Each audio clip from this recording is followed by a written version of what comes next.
What about once you choose someone and you give them a script, I'm assuming you give them a script to read, you start working on the character.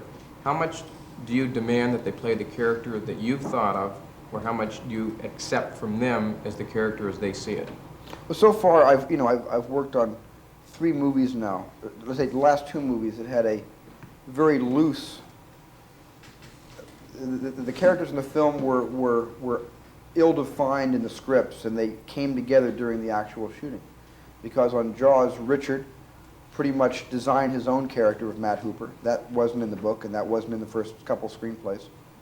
And when Richard had a good idea, if it conformed to my overview of the whole movie, I said, great, that's a great idea, we'll use it. And I pretty much, sapped from Richard.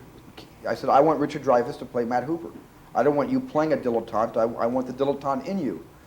And that's why I cast Rick. I kind of typecast Rick for the part of the ichthyologist. And it was the same thing with Roy Scheider.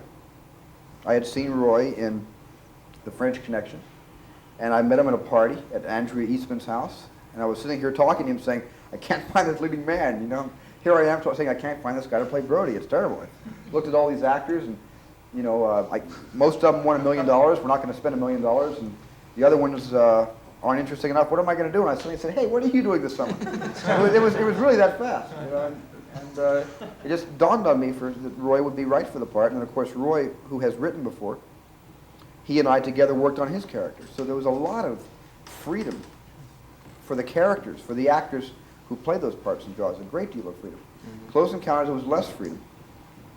And Sugarland, there was very little freedom, except with Goldie, because Goldie's character was so off the wall that she was going off in 100 different directions. And I worked very hard to get Goldie to be one person, not several.